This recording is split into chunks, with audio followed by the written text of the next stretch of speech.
Afternoon, everybody. All right, today we're going to be looking at a blade that I wanted to do a video on much sooner, but I happened to seen a video from another content creator that was kind of disappointing about the knife, and that is the cold Steel Bushman. Now, this is a pretty simple concept, but it's a really good concept. Now, here's the deal with this. I'll just get that out of the way first. Hopefully don't mind me mentioning his channel, but Prepared Mind 101 was doing some videos, and where he had noted that the manufacturing changed for a lot of these products. Where it was made in Taiwan, they'd switched over to China. They, cheaper labor, even cheaper than Taiwan. Well, unfortunately, these cold Steel Bushmen are no longer made at the high quality standards they used to be. Now, you can go up and look at older vids with these. One video I saw a really good demonstration of what the older ones made in Taiwan was capable of was tack, and he had made the spear out of it and stabbed or threw it into a tree and commenced to pull down on it. The practically 90-degree angled the blade, and it boom popped right back out the tree because of the high quality spring steel temper that they used to have. Now, Chris Tanner's Prepared Mind 101, he merely stuck this thing into a log and started to bend it over, and it snapped tip right plumb off of it. So that's unfortunate. So as I do this review, if anybody's interested in cold Steel Bushman, highly recommend you track down like eBay, whatever you got to do, find one that was made in Taiwan. Due to the fail potential of the Chinese made one, unfortunate. But however, I had so much to say about this knife. I'm going to go ahead and do this. I don't know if I want to call it a review or a field test. It's kind of a hybrid thing I'm going to do here. But bottom line is, I think that, like I said, this concept is fantastic. Hi, Yellow Jacket. Anyhow, but try to track one down if you can find it, made in Taiwan. Now they got like more of a Bowie knife, clip point style. Two, again, make sure it's made in Taiwan. But it's a pretty long intro coming in. I just want to get all that information out of the way before I do the review. That way you guys understand that this one that's currently made in China is not up to snuff compared to the older ones made in Taiwan. So with that, I'm going to get set up here and we'll get this video started. Alrighty guys, now first off the cuff, like I said, now already explained, get Taiwan one, you can find it. Now this is a pretty simple concept. It's a single construction, and this is made to potentially turn this into a spear. Now that's actually kind of nifty, especially considering having this in a real survival situation where you may be trapping game that you might need to dispatch, like a wild pig, a deer, coyote, whatever. This can be, turned into a spear. You can have some safe distance to dispatch a trapped animal. It works just fine too as a belt knife. Now it's not super thick. It's like barely an eighth of an inch, which isn't a problem with the original higher quality made one that had an incredibly well done spring temper to it. Now, but this one's nowhere near that, and of course the Chinese made one's a bit more brittle, so you know it's more of a detriment now that it's that thin. However, if used carefully, it's still quite functional. It's fairly slicey. Now this traction coating on it is quite rough, so that I'm probably not going to bother with this one, but if I ever do hunt down a one made in Taiwan, I'll probably take this coating off of it and just gunmetal blue it or something of that nature, because that will actually interfere with slicing into meat and things of that nature, because that coating is quite rough.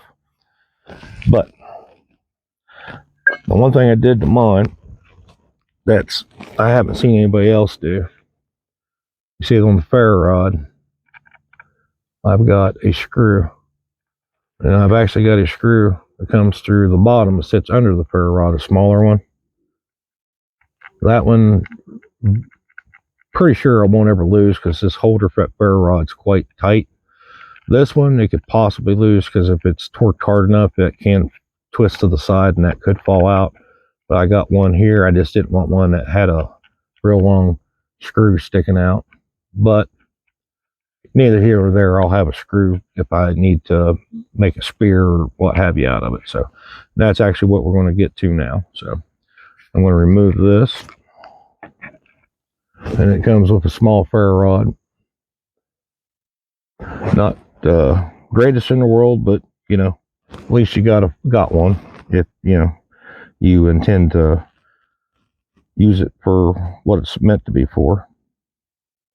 So I'll put that back in place. Like I said, that's actually got a pretty good bite on it. And like I said, worst case scenario, I lose this one, I still got the other one. Now, I'd also recommend too with this, take some kind of cordage. I mean, in lieu of putting that screw through it, and bring this up here where these holes are, and this is one of them clips that clip on. Tie that off right there. That way, if you do happen to get that snagged real bad or roll down a hill, at the very least, you won't lose this ferro rod. Secure it to the sheath, or if needs be, just maybe tie some shot cord through there and literally just put it over top of it. You're less likely to lose it that way. However, now, in conjunction with a multi-tool or say a Swiss Army knife where you got a screwdriver, get out of here flying stinging things, this is my EDC, so I've always got that, or the Swiss Army knife I'll have in my pocket. And I got a shaft here that we can turn into a spear shaft. So now the first thing we'll have to do obviously is taper this to where it'll slide in here and go all the way down in there, so we can utilize our screw hole here. So real quick, we'll take the knife and we're going to just whittle this down a little bit to where we can at least start seeing it start to poke through right there. And like I said, now this thing actually came pretty sharp too, so I'll definitely give them that. It's pretty slicey. So the process game of this, I don't think would be even a remote issue. Now, how well it holds its edge, I'm not going to lie to y'all, I don't know, because I've done very, very little with this blade. Because not long after I had it, I had placed it away in one of my packs, which this was going to be, kind of my emergency knife that's in my pack, because of what I could do with it outside of just a knife. Then sometime later on, like I said, I seen the video from Chris Tanner, and I was a little bit disheartened. And just like that, we're pretty much there. I want to force that down real good. There we go. Well, just that quick. Now, mind you, I picked a fairly close diameter shaft to begin with, so we got that. So now, and if it's an issue with initially getting a screw in here, if you have either a multi-tool or Swiss Army knife with an awl, you can kind of put a little bit of a pre-drilled hole in there. But I am going to try to put this in here just as is. I'll get that bounce a little bit. That back end of that spear is wanting to ride up real bad. So, let me tell you what, let me get you guys a little closer before I do this, huh? We got a bird back here. It's angry if I'm here. So, all right, now it's just a Phillips head screw, wood screw. And we got her started. So now we're just going to put that in there. Now this is just quite obviously to keep the Bushman from flying off the shaft while being in use.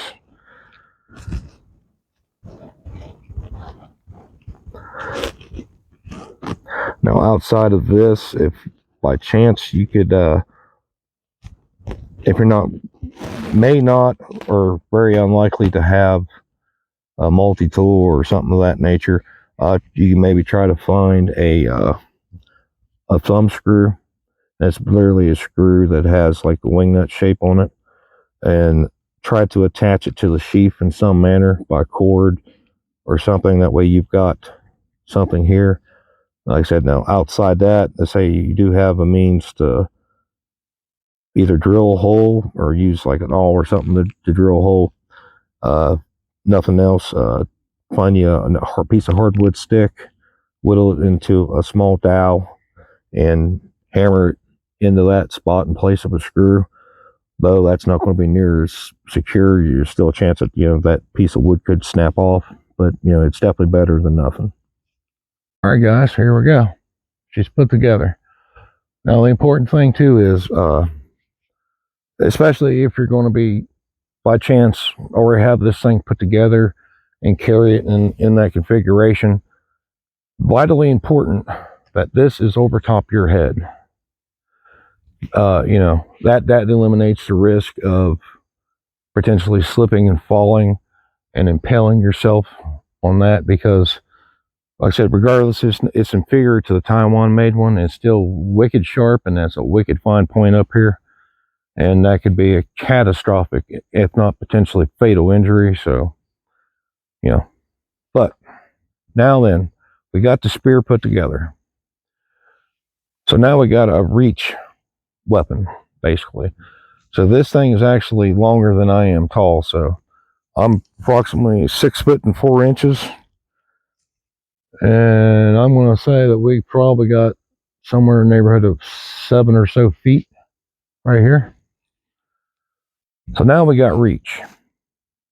Now we're also limited to the shaft as one of the weak points here. Now its diameter, obviously we have to get something at the end that's tapered down to actually fit into the shaft, or the shaft fit into the socket.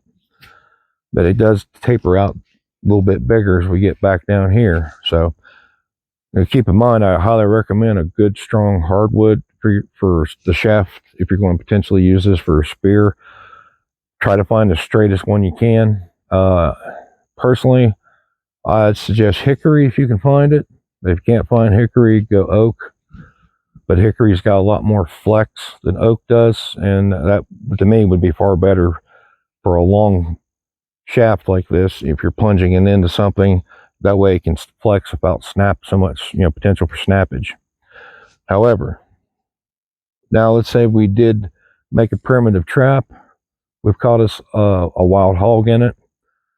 Now we can actually approach safely and take this and dispatch the animal with a strike to the heart, and we can keep our body out of harm's way, which is the whole premise behind a spear. It's reach.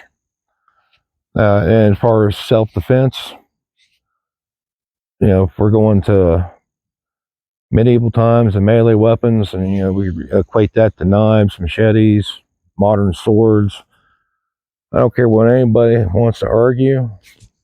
In the battlefield, the spear is king. I mean, that's just all there is to it. However, now that we have this, like I said, made up, we got to understand, like I said, the limitations of it. This, and then, like I said, I want to run under the assumption I got the good Taiwan made one. But, you know, this thing is not a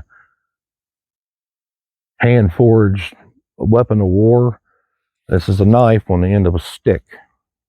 So we got to keep that in mind. Like I said, the benefit of having the really good made one is the durability and flexibility of that steel. But at a pinch, this is kind of a fantastic setup to have. And another thing too, if you're carrying this on your side, you've already got, like I say, your multi-tool, whatever, to screw and screw. You got screw, and this is in your sheath, and you don't want to carry it in this configuration without the knife on it. It's a walking staff, and you can carry this with, keep this with you all at all times. Quite a handy, functional piece of kit in of itself. All kinds of uses for a good walking staff, and even self-defense as far as that goes. Now then, if you find yourself a situation where you do need that on there, you've already got everything shaped up. It's a matter of literally putting it on, putting the screw in, bam, you're done. You got a spear. Now, another thing on this one, I left on there these. And some of you may immediately know why I did that, but if you don't, there's a lot of boar hunting spears that have lugs on them. And often or not, when they speared one of those large hogs, they would actually run up on the shaft of the spear just to gore whoever stabbed them with the spear. So they made, of course, they were typically far closer to the end of the edge of the spear point. They had metal lugs that came out, and that was to prevent enemy or wild game that was dangerous from sliding up the shaft of the spear just to take a shot at them. Now, this is nowhere near as effective as a proper steel lug or really big enough, but, you know, I figured, well, it's better than nothing, and I'd leave it there anyway. But, yeah, it gets a good bit thicker back here, and I even left them on there for something to brace my hand on. So that way, you know, I've got something to help prevent slippage on there. That's the concept. This thing's decently straight. Now, I'm not going to throw this into anything because, like I said, I'm not confident that this won't break. So I apologize for that. I really kind of wish I could have done that for y'all, but, you know, as is, I don't want to just ruin this thing. Primarily, it's not because I maybe want to use it later, because I'm actually probably going to keep this for a pattern, and I might actually make my own out of 5160 spring steel. So I want to keep this intact as a pattern. I can reuse a sheath. Now, like I said, the only thing to that is, if I make it, I know it'll be high quality, and I can test it, make sure it doesn't break. If there's a problem with it, you know, I can go back, make another one. But I want to keep this as nothing else, just a pattern. But I got another thing we can do with this. So stick with me and let me reset real quick. All right, for this next little thing I want to do, I need what ultimately is going to be a handle extension. So we got us another piece here. And like we did with the spear, we're going to have to whittle this thing down to where it'll actually fit properly inside the tube.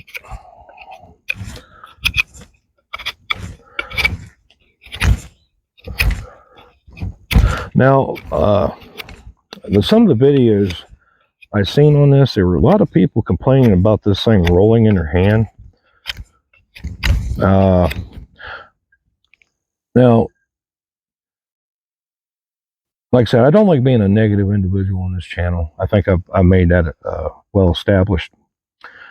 And so I'm going to say something, and I want everybody to understand I'm not trying to be mean. There's no malice behind what I'm going to say. I don't know if it's the individual's grip strength that's the issue, because as I've used this, I've had no slippage whatsoever. But then again, like I said, I'm well above average strength, and I got actually a very, very strong grip strength. So maybe that has something to do with it. But as I'm casually using this, I'm folding the finger right through here and the thumb slightly through here. That helps stabilize it, but I can come back here where it's rounded, and I'm not having any trouble whatsoever with this trying to roll in my hand. But maybe if that's a problem for you, consider some hockey tape or Wilson racket tape or something of that variety. But I'm seriously not having any of those issues. So I'm not saying that it's not happening to those individuals. I'm not having that trouble. But like I said, holding that there, just that pointer finger kind of locked in underneath the cutting edge right there, I'm having no problems. So, and keep in mind, I'm not worried about slippage because I'm not stabbing forward with this thing. If this thing's going to be used for stabbing, it's going to be in some type of spear format. So my hand's not going to be nowhere near that to worry about getting cut. I just figured I'd address that while we're getting this thing prepped up, because there's been, like I said, some people that's had issues with that. So if you have a fairly weak grip, or maybe you have carpal tunnel syndrome, rheumatoid arthritis, factor that into that may be an issue for properly using this blade. It wouldn't do to have a tool like this and not be able to actually utilize it. And this one, as far as a self-defense weapon or dispatching animals, whipping traps, you don't want to do this thing holding this raw dog. I mean, I don't even want to do that. As strong as my grip is, a little bit of sweat, you get a thrust with this thing and right up through there you go, and you got some serious issues. Especially in a survival situation. You don't want to wound like that, which would normally just be a quick trip to the ER, get some things sutured up and a prescription for antibiotics, and you're good to go. Emergency situations without access to those sort of things, it could be a literal death sentence. We just about got her, guys. I'm going to finish this up real quick and I'll get right back to you. Hey, there we go. I found one that had this crook in it specifically to lock in real good right there. So now we're going to go back and we're going to head and I'm not going to worry about changing the camera for the close-up since you guys already saw it with the spear. And we are simply going to put this in. You don't necessarily, if you're doing something lightweight with it, you can get maybe a shorter screw if you want. I got the shorter one that's actually in the fire steel sheath itself in a way that it shouldn't. I'll lose the fire steel before I lose the screw. Like I said, this is just a precaution to keep your Bushman knife here from flying off into the wild blue yonder on you while you're actually using it. That's not all the way in, but that's fine. That's not going anywhere. All right. Now then, we'll get to the use here. Stick with me. You might be asking, okay, what's the point of that? Well, in some situations, you might need a machete. And with this thing, I have the ability to extend that handle out.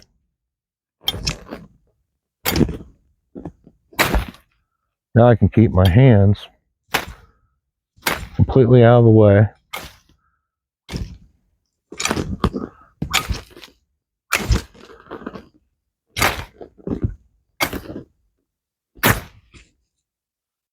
So with that handle extension, I've effectively turned this into a machete. Now also too, not really so much a spear really, but in this configuration, since you have a far more safer way to hold that, especially if you had a very long screw with the intention of making a stop there or an actual lug, you can brace your hand behind that and, as such, worst case scenario. But as this, so now I got almost the approximate reach. Mind you, if you can find the proper length, but this had to be cut where I had it cut to get what I could out of it because of weird bends and stuff. But once you find a good piece like this, Again, if you can find it out of hickory, something like that, best choice. However, as it is, I can now cut. Now, like I said, this thing is really sharp. So as a machete, this thing works just absolutely fantastic. I mean, it is just whipping right through these briars like it ain't nothing. Well, actually, I'm going to tell you, it actually is actually cutting a little bit better even than that little 12-inch machete. But it could be just because of the weight and balance of it, and it is quite slicey. But I wouldn't go whacking into anything like proper wood, stuff like that. I don't know. Again, if you have the one from Taiwan, maybe this one, a sapling about half an inch in diameter would be as big as I'd dare to. And then I wouldn't hit it super hard. I'd just kind of, peck till I got it. Now, as far as briars and high grass and vines and stuff like that, I think it'll do just fine. Actually, that handle I really like that. That is working like a champ. I can get right in there, just clip that stuff right off.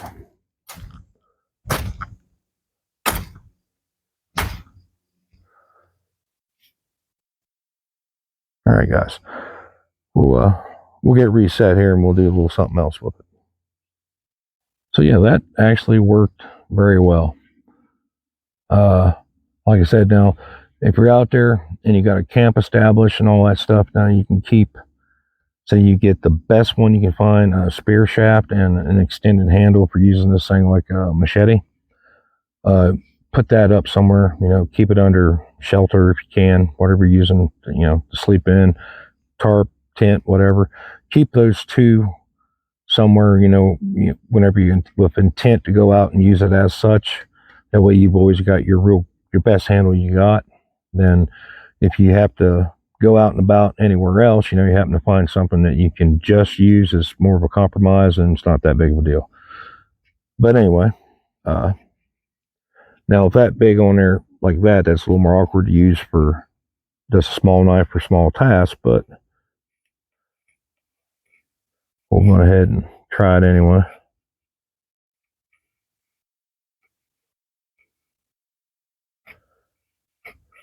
That's so slicey, it's actually hard to keep that on there.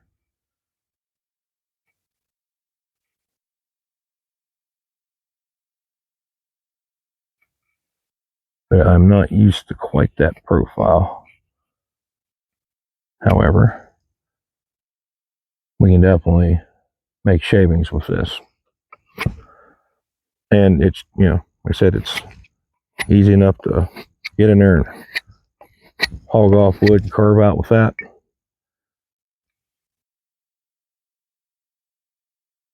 And it's still wicked sharp. I don't think what little bit I've done with it even remotely affected that sharpness. Well, I had hair there.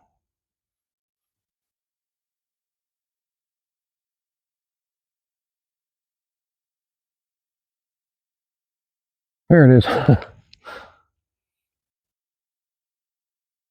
Now, yeah. Now, provided you can get access to the really good one made in Taiwan. Now, this knife, I think, really has its place for that survival kind of thing, emergency, because you can do a lot with this.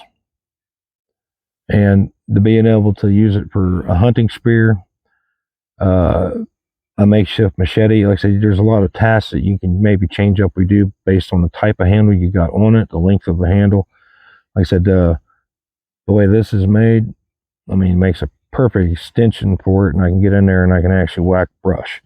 Now, outside of that, if I'm carrying out in the woods or whatever the situation is, and I just got this with me, maybe I've drilled a hole on this back end, put a cord through it or something just to hook it on my belt or side of a pack. If you had nothing else to do with this outside of putting it on this, and make a good rabbit stick. You could throw this at a rabbit or a bird. Get a good solid piece of hardwood for the size. It'll be quite heavy, have a lot of inertia, and it smack a small game animal. If you can hit it, hey, there you go. That's just that much more food you may got. But yeah, this thing is actually really nice. And like I said, when I say we need to pretend like I got the one from Taiwan, because the big thing that this needs to have is that extreme flexibility, where you can bend this thing like to about a 90-degree angle, and it's going to immediately go back true. That's real important because of how thin the steel is and the function that is expected of it. Like I said, outside that, I have the ability to make knives, so that might be a project somewhere down the line in the future. I said I'll use this as a pattern. I would like to have something like this that's very high quality, because, like I said, what you can do with it's amazing. And if I could even make this a quarter thicker, and I can still do a fast taper down on a flat kind of grind, or probably a high saber, then I can still end up with that nice slicey action, but still have even more robustness to it, and having a good proper spring steel temper to it, make it all the more tougher. All right, guys. Well, there you have it. Like I said, hopefully you guys found that enjoyable, entertaining at the very least. Like I said, now